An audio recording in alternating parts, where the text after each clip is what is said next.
And welcome to the Stewardship Network's monthly webcast. I'm Lisa Brush, and I'm really pleased to be here today with Michael Hahn as our Spring Invasive Species Challenge winners. For those of you who are not familiar with the Stewardship Network, we're a 501c3 nonprofit, and our mission is to protect, equip, and mobilize people and organizations to care for land and water in their communities. So we are the capacity builders providing tools, resources, and support to you all so that you can do the amazing work that you do out in the field. And so we're really pleased to be able to work with people all across the country who are caring for land and water. A real privilege for us, and to learn what are the needs that you have and what are the resources that we can provide. So always for really kind of revolutionizing the way that land and water is cared for in communities. One of the things that the networked approach is what we think moves the needle forward in our collective work to care for our land and water. We are all about partnerships and collaborations. We have 30 member communities in Michigan, Ohio, Indiana, Wisconsin, Minnesota, California, all over the place. And we have inquiries from all over. We're actually ramping up our own internal capacity to be able to support 100 of these collaborative conservation communities. As I said, partnerships is the name of the game with the Stewardship Network. We partner with all volunteer nonprofits to international global nonprofits, to governmental agencies and units from municipal, state, federal, tribal levels, funding agencies, consultants and contractors, universities and researchers, you name it. We partner with all kinds of different organizations and really understand what it takes to make the different cultural elements of different organizations. So really can appreciate how we can help make that work for you. We are, as I said, all about the collective impact, and we'll talk to the Spring Invasive Species Challenge winners here for a brief bit before we turn it over to Michael. And you'll see that the Spring Invasive Species Challenge is really all about showcasing the collective impact that we have. As I said, we have these member communities, our collaborative conservation communities all over, and they are locally defined and controlled, and they are both organizations and individuals. And so one of the things that people really enjoy about them is that typically we might work with our nonprofit partners and friends, or our government partners and friends, or as private property owners or volunteers we might get together. But really around the table with the Stewardship Network, you will find all of these groups and organizations working together. So a neat chance to work across those boundaries. And also to always ask who's not at the table. So to never just assume that we're all together and we're doing the work, but there are more and more people out there who are doing this. And we are all about ecosystem restoration as a whole. I want to thank you all online who are financial supporters of the Stewardship Network. Your financial support helps enable us to broadcast these free online monthly webcasts, as we've been doing for well over 15 years. And currently, we have a very generous donor who is matching any contribution or 2 to 1. So every dollar that you donate generates $3 to deepen and broaden our impact. So encourage you all to support us online with a donation, and thank you to those of you who have. And with that, I want to introduce our 2020 Spring Invasive Species Challenge winners. The Spring Invasive Species Challenge wrapped up at the end of, or in the beginning of last month. And so, Rob, I'm going to turn it over to you. Hello there. Well, thank you so much, Lisa, and thank you to everybody for joining us today. Our other speakers to mute your microphones, by the way. When you're not speaking, I may hear a little echo. Rob, that may be you. But in any case, yeah, I just wanted to first say thank you so much to everybody that participated in the Spring Invasive Species Challenge this year. Of course, very difficult time for all of us, and even internally at the Stewardship Network, we had some conversations about whether with it and whether the challenge should look different than in other years. And overall, what we decided was we wanted to continue this initiative for people that were willing and able to participate in whatever way they were comfortable with. So we had people going and pulling, on their private properties. We had people doing it in natural areas, public areas, when that was allowed, due to various restrictions. And overall, we're really proud of everybody that persevered and continued to do this work despite all of the other challenges that are happening in all of our lives. So we just really want to say thank you. I'll progress to the next slide. Thank you for being part of it. And while it was not and it was, very challenging just in the world that we live in. We're so proud and thankful for everybody that played a role in this, and want to say congrats because we pulled 73,481 pounds together this spring, which is quite the feat. And then next, I would like to have some of our winners join us. So first, I will go to our lightweight champion winner, and so that is Robert. If you'd like to unmute. I did. Okay, great. And then, so first of all, how long have you been participating in the Spring Invasive Species Challenge, and what made you want to join in first? Well, I think, according to my records, it was either 2008 or 2009. The first year I participated as an individual, when I even got a little certificate from you folks, which got me going further. So I got in touch with a local homeowners association where I now live, and in 2009 I formed a team of individuals through Deer Creek Open Space Association, and that was the first year we picked as a team, and we've been doing it every year since. Thank you. Now yep, I'm just going to mute my microphone whenever you start speaking, and maybe you can do the same. So next, how was your and in other years, given the pandemic and everything else? It was harder to get in touch with people, first of all. And secondly, there were many fewer individuals that got involved. And those that did, I involved in what I called the Garlic Mustard Pull Task Force. And I sent them out as individuals to one place that we've been pulling for, I think every spring for maybe 5 years. And I keep track of the amount of garlic mustard that they had pulled. And that's how we got to that 500 pounds over the spring.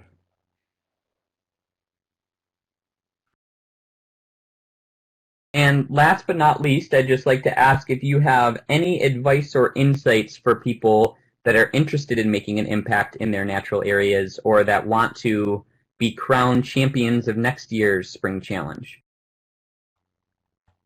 Well, I do. Last week I went to areas once again, and I noticed that garlic mustard, that seeds that had germinated have produced plants that have the 1 or 2 or 3 leaves on them. And I think it might be interesting, maybe even beneficial, to pull in the fall when we're pulling plants that aren't going to flower, so that once they're pulled, they can simply be left in place. And in that case, we would save on plastic bags or paper bags going to the dump. This year, I started pulling in early March and did the same thing. And because I did that over almost a month, that reduced our bag total. And fortunately for us, we became lightweight division champions. Otherwise, we would have probably been in the next category and maybe not be a winner. And so my general recommendations are pull in late fall, pull in early spring, and save on bags. Okay, thank you very much. And now I will move on. So we unofficially have one of our middleweight division with Michael Hahn. But if you all will remember from, I believe it was 2 months ago, we had Tina Stevens joining us, and she was talking about the GM Wow Garlic Mustard Weed Out Week that Natural Area Preservation had did. And that was definitely an impressive initiative and something that was really innovative for approaching these new and different times that we're in. So just want to say congrats to NAP. And yeah, then next I'll move on to our next live guest from Cascade Township. Can you hear me, Rob? Yes, I can. Okay, great. And I might have you, I'm not sure if your mic is turned up. It sounded a little quiet to me, but I will just ask the first question and then let you answer it. So first of all, how many years or how long have you been involved in the Spring Challenge, and what was the original inspiration for getting involved? We started the challenge probably just a few years ago, but we've been pulling garlic mustard since about 2008 when we were able to acquire Peace Park, the 8-acre natural park that we have. And Ginny Wanty and Drew Rayner and Melanie Mannion were all instrumental on getting us hooked up with participating with a number of us for a grant for disposal. And we were able to host the location of that dumpster for it. The funding ran out a few years ago, but Cascade decided that we would just cover the cost of that. So we've kept that dumpster going and everything. So I basically need to thank Drew and Ginny and everybody for getting us motivated and continuing on that in such a large scale.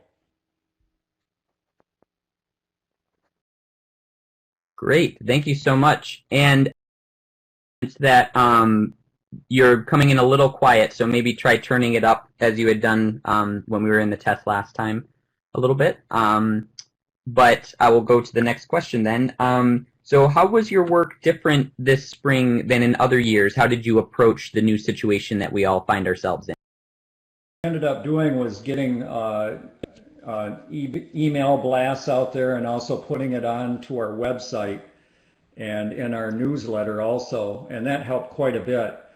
I think with the restrictions on people not being able to go out so much, they were really looking for something to do, so that really motivated a lot of people just out of, I think, sheer boredom to go out and start picking garlic mustard. And it did kind of curtail us a little bit in our, people were doing it from their own private property, but we were able to get a few of the Boy Scouts and everything out there to do it.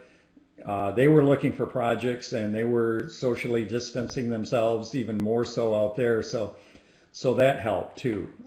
But it was a challenge out there, but we were able to, because of our track record, people were calling us and asking us if we were going to be doing it also disposal site. So that helped that we've got that history going there. So that was very beneficial. Absolutely, yeah.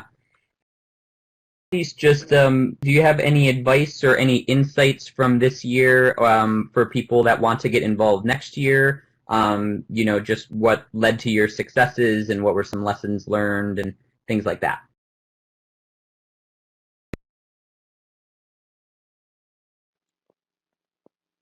I would definitely say just keep the information going out there. Whatever method you can, be it email or newsletters or websites and everything, but also just keep pulling. I know, I think Robert had mentioned about pulling in the fall, and that's something we should look at too. And the main thing is just persistence, just to keep at it, because you always think you're going to be 100% garlic mustard free, and you can't. It just doesn't stop like that. So just keep at it would be my advice, but just keep people aware of it too when you're talking or you happen to see it on somebody's property. Maybe go in and talk to them and use a door hanger or something that we've had available and use those type of methods to get the word out.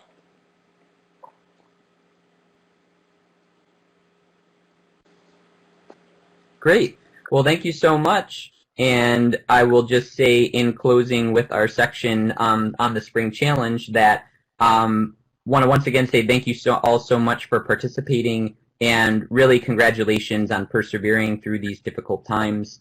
And as Lisa mentioned in the intro, this is a wonderful example of the collective impact that we can have as the Stewardship Network, as all individual members of the network. And so yeah, thank you so much. And now I will pass it back over to Lisa and to Mike. Great. Thank you to all the Robs and Roberts. Really appreciate it. Great to hear your stories, and congratulations, and really appreciate, as you say, the persistence and the getting the word out and community engagement. So thanks so much. And with that, Michael, let's turn it over to integrated pest management and talk a little bit about the work that you've been doing there. And I'll get you over to your slides. And there we go. How's that for you, Michael?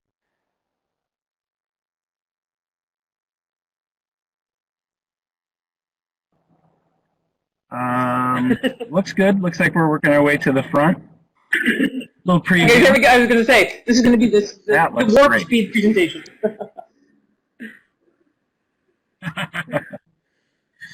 Well, thank you guys very much for having me today.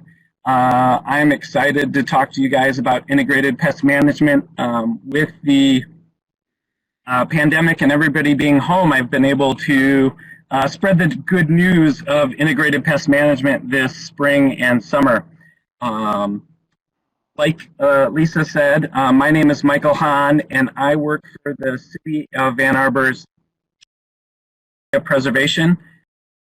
Our mission is to protect and restore Ann Arbor's natural areas and to foster an environmental ethic amongst its citizens.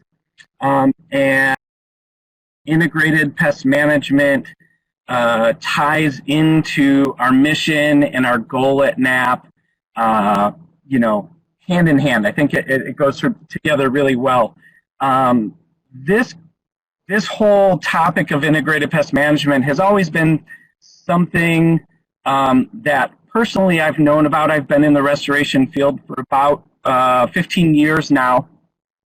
And it's always been in the back burner as something I knew about, but I never really thought about how, like, what are the steps to integrated pest management until a couple of years ago, and there's all of this press about glyphosate and issues with health and glyphosate. And so we had a lot of questions in the city. And so I had a chance to really dive into it and to think about it a little bit more. Let me find the next slide. So in Ann Arbor, we have 163 parks. We may even have 164 parks now. And that covers just under 2,200 acres of parkland. So it's a lot of park space that we're covering. In natural areas, I would say we're about half of the parks and about 1,500 acres of natural. Still quite a bit of land to cover throughout the year. And in the city parks, we have a lot of different cool, innovative features like and frisbee golf. We have beautiful natural areas. I might be a little biased, and you know, all types of other things. But before we can think about integrated pest management, how do we manage pests? I want to define what a pest is. And so pest management approach is what we have adopted as natural area preservation, or NAP, and then also as the Parks and Recreation Service Unit within the City of Ann Arbor. So I think you're going to find that you could tailor a program off of this pretty easily.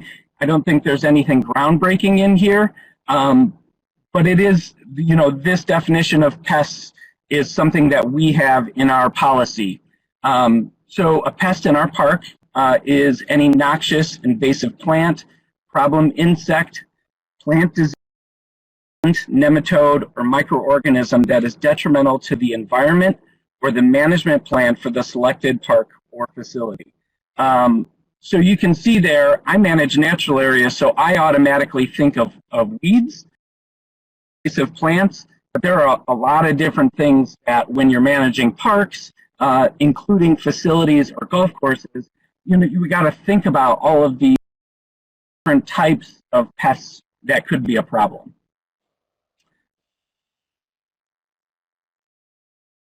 So our definition of integrated pest management for Parks and Recreation in Ann Arbor is a mouthful. In the slide about pests and IPM are the only two slides that I'll read to you. The rest of them I'll have a bunch of talking points.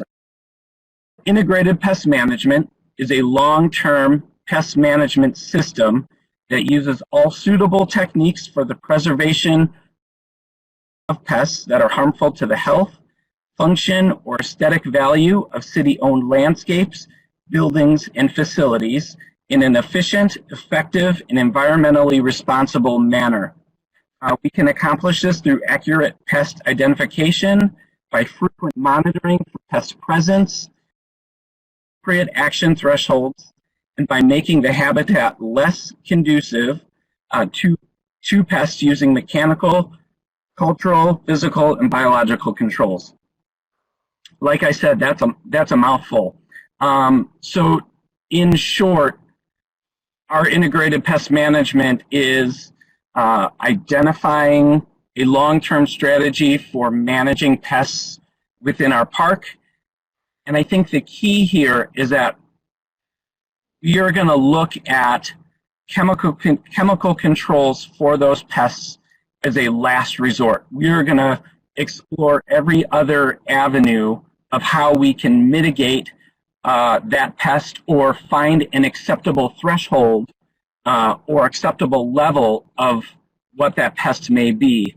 And I think sometimes people are surprised when we may tell them in a particular park that the threshold for invasive species in that park is 0, or we're not going to manage it at all, depending on the quality of that ecosystem in that park.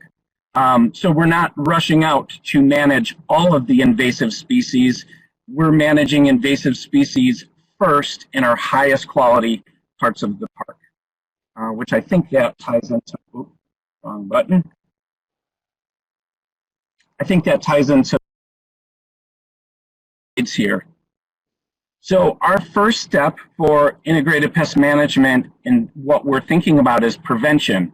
I think that the can manage buckthorn, honeysuckle, garlic mustard is by stopping it from ever getting a foothold in a park.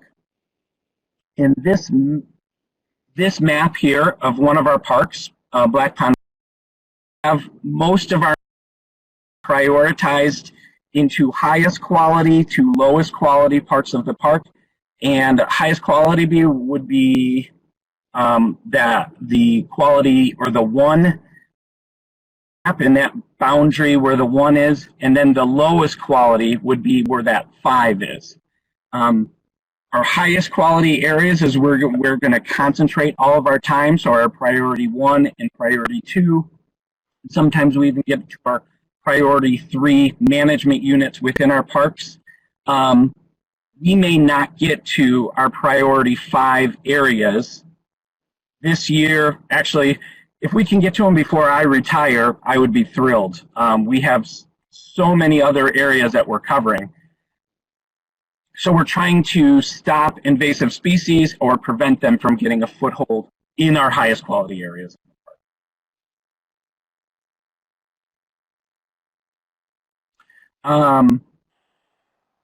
We use mechanical controls. So we were talking about garlic mustard earlier this year, or earlier this spring. We're controlling garlic mustard, and we're using mechanical controls for that. So we can, we're pulling those, maybe cutting seed heads. Maybe we are using controlled burns, mechanically control invasive species within our parks.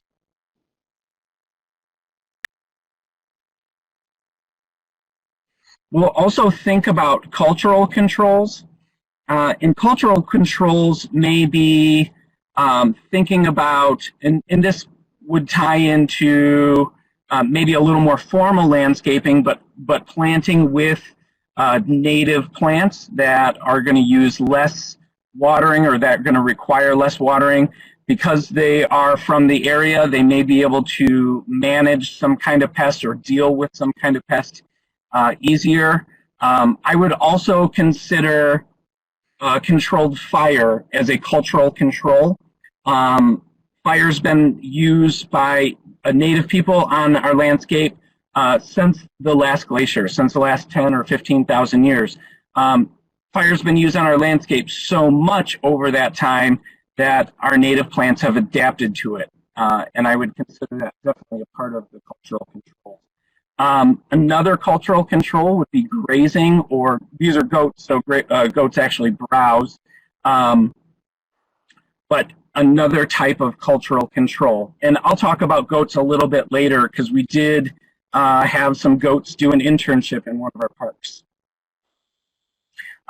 There are physical controls, so creating a barrier to stop browse or to stop, maybe if you're using a fine netting to stop insects from getting on, landing on your trees, and maybe they're fruit trees, or I was thinking about cicadas. Also, I have a picture here of Big Blue Stem does a good job of kind of being the bully of the prairie and kind of can just outcompete a lot of other things. I've seen when it's moved in, it has pushed Eurasian turf out of a prairie ecosystem. So I think it does a good job of physically controlling. It's almost like a bouncer. Other physical controls would be considered using mulch or wood chips. Wood chips do a good job of blocking the light and stopping weeds from being able to come through, which is why people use them in landscaping so much. I prefer not to weed, but sometimes I need to, and but mulching does a good job of blocking that out.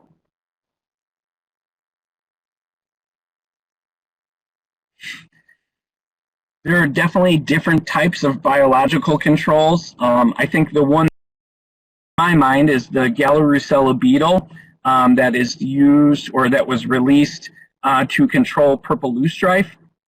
Purple loosestrife, I'm sorry, the Gallorusella beetle would prefer to starve than to eat anything else other than purple loosestrife. And so, you know, biological controls don't tend to come out very often because the scientists want to make sure that this bug, it's only going to do what they think it's going to do, because once it's released, it ain't coming back. We're not taking it to be introduced forever. And so I think there are even a couple examples of biocontrols that have been released and then they ended up doing and other plants that was anticipated. So biocontrols are very effective, and but they do come out kind of slowly. Not mistaken, I believe there is a Phragmites biocontrol that may be coming out, hopefully, fingers crossed, may be coming out soon. That would be kind of nice to see. In our city parks, one of the issues that we deal with is in the playgrounds, we have wood chips underneath the playground. It's called FIBAR. And because we're not spraying herbicide in the sense that we're not spraying glyphosate or other chemical herbicides, synthetic herbicides is what I'm trying to say, with around our playgrounds, one of our programs within the city called Give 365 started experimenting with household vinegar, salt, and dish soap, which I would disagree with the labeling or the signage that we use that says chemical-free weed control, because even when you're mixing up household vinegar and salt, you are making, it is a type of chemical. But we've gotten a lot of great feedback from users, from people that had said they really appreciated that we're not spraying synthetic herbicides in our parks, but that the thistles that are growing in the playgrounds, we are able to control them or to some degree. At least, you know, when you're 3 years old, all plants look like they're fun to touch, even thistles. You find out pretty soon that they're not that fun to touch. Here's a picture. This vinegar solution is a burn down chemical, so it's non-systemic, so it doesn't kill the roots of the plants, it just kills the green vegetation. So it does come back relatively quickly, but it does give our park operations team a chance to come in and start managing a different way. Kind of buys us some time. So I mentioned goats earlier. This is another part of our innovative solution. So we had, I think it was right around a dozen goats, and goat herd brought them out. We rented them for, I think it was 3 weeks, a couple different times, and we put them on 2 different islands at Gallup Park. Turns out goats don't swim, so putting them on the island made it really easy to keep them there and to isolate them.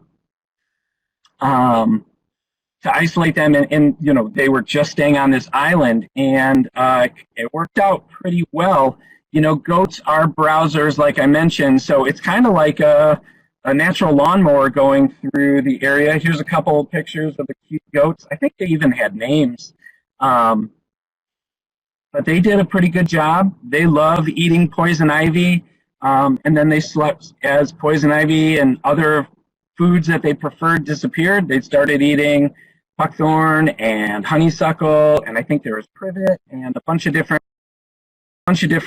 weeds out there, brushy weeds that they ate. But as you can see, after I think it was 3 weeks, they did a pretty good job of cleaning up those islands. And really, what that did is it allowed volunteers to go in and then to take the stumps of the trees, of the buckthorns and the honeysuckles that were in there out. So it just made it easier for the next step to go in there. Another solution that we have been experimenting with is our buckthorn baggies. And buckthorn baggies are pretty interesting. I mean, it's just a small black plastic bag, very much like a very thick garbage bag on a much smaller scale. What you do is you put the plastic bag over about a 6-inch tall stump, and you use a zip tie to fasten the bag onto the stump, and the key to flare out the bottom of the bag. And what that does is that allows, it stops light from getting to the base of the stump, and it works pretty well. I think I have a picture here of we left the buckthorn baggies out for a little bit more than a growing season. I think in total it ended up being about 18 months, so maybe a lot longer than a one growing season. But we found that it was about 75% effective in our parks. And the only reason they weren't effective is when a limb would push that flared out portion of the bag in, that allowed the stump to get enough light to put little shoots out. And you can see that in their picture. There's just little shoots that were coming out and around the skirt of the buckthorn baggie. We also had a handful get holes in them, and the buckthorn was able to grow right through that hole and put a couple shoots out. I suspect even though those stumps were able to put shoots out, I suspect they were pretty stressed out. Okay, hi folks. So it looks like Michael has lost his connection. So what I'm going to do is I'm going to go ahead and I'm going to run through the rest of. I'm actually from the City of Ann Arbor, and so I've been familiar with NAP since its inception more than 20 years ago. So I'm going to go ahead and do a little ad lib, and also pay attention to your questions. The homemade vinegar herbicide work to paint on sawn off woody stems? I think it probably would not, but other folks, please chime in with what your on your thoughts about that. Again, let us know what experience you have with buckthorn. And as Robert says, they are still using glyphosate on cut stumps. And again, so the integrated pest management is something to trying to get away from the use of chemical herbicides in those city parks. And I know that the City of Ann Arbor does use those sparingly in their parks. Oh, and you know what? I'm not going to be able to talk about the evaluation. Haha, Mike was just going to get to that. But what I can tell you a little bit of is that they've been, as Mike said, he's really been using this technique to provide other options besides chemical control. So here you're looking at a picture of a burn on one of their prairies near a golf park. And so one of the things that we have a Stiltgrass working group here in Washtenaw County, and great, thanks Tina for chiming in there. And then Tina and Maya, since you're on this, and other folks who are part of the Stiltgrass working group, feel free to chime in a little bit with your experience with the Stiltgrass working group. So Stiltgrass is a highly aggressive invasive species that has really been prevalent in the southeastern part of the U.S., and we've actually done a couple webcasts just on Stiltgrass. And we found in 2006, we found a small population of Stiltgrass thanks to a really keen observation of a private property owner. And slowly this group has really been working across boundaries. It's been an incredible collaboration of local land conservancies, private property owners, the city parks, natural area preservation, the county parks, natural area preservation, as well as the state government and a local cooperative invasive species management area here to document that. And they have been, and I'm going to just go through because I'm not sure what Mike's slides are here. But this is actually an amazing picture of Stiltgrass. And one of the challenges with it is it forms that dense mat that then becomes, just as you can see when it goes dormant, it will burn incredibly hot through that. So it's a real serious threat. And so folks have been working collectively across boundaries. So here we go. These are the different groups working on it, along with the watershed council that I didn't mention, our local wild ones group, as we mentioned, the private landowners, and we've been able, with this Stiltgrass working group, to funnel funds to us, doing amazing work with that. And so there they are, warriors, superheroes, challenging the Stiltgrass. So have worked on burning with propane torches, and again, that we've found to be slow and inefficient. So again, the challenge with Stiltgrass, as I mentioned, is that fire springs too early, falls too late in terms of where it is. Hand pulling, again, we've been out with people all over, just really on their hands and knees looking at all of these different populations of Stiltgrass. Mowing, actually, one of the things that we're actually thinking is that we think it may be spreading through some lawn mowing services that are mowing on a property that has Stiltgrass. So again, that's not effective. And then we just don't know if the goats would like it. And then again, the challenge is that they would probably spread it. We are seeing it likely spreading along deer paths. And so Stiltgrass is oftentimes, we're also finding it maybe spreading by waterways. And so herbicides are not effective because we're not able to use them by the waterways. And again, the challenge with glyphosate, with a weak solution of glyphosate, is it also is non-target specific. So what's happening with that? Scythe is also a contact herbicide, and so it's systemic and it only burns the foliage. So it affects the annual. So it's one of the things that we're finding is the most efficient for controlling.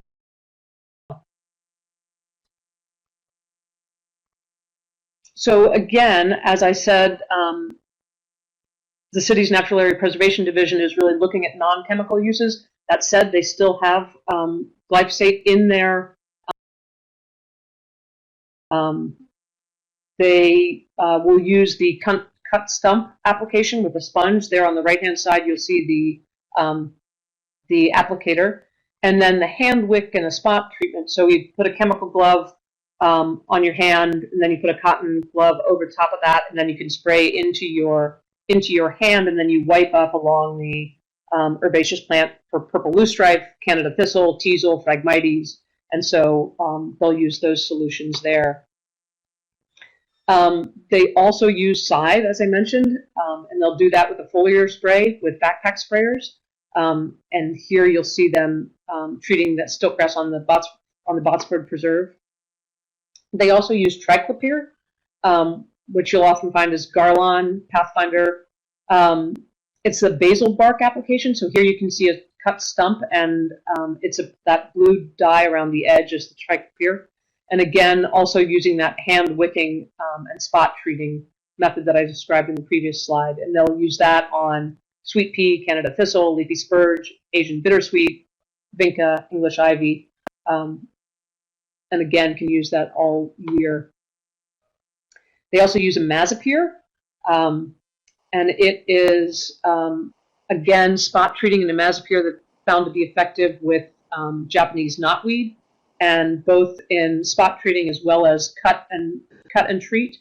Again, for those Japanese knotweed species, they'll use that from August through September is when the most effective control in this geographic region is, in small patches. Hi, Michael, are you back? I made it. I'm really sorry. Hey. My amazing country internet is not working, or decided to stop working. So I apologize. That's great. But That's I will caution. Can I caution people about a mazapyr? It is effective on knot. Also has a high soil. What's the word? It sticks around in the soil residence time. It sticks around in the soil for a long time, and I've definitely had big, giant dead zones because of using a mazapyr. So it is effective. Just use a lot of caution when using it.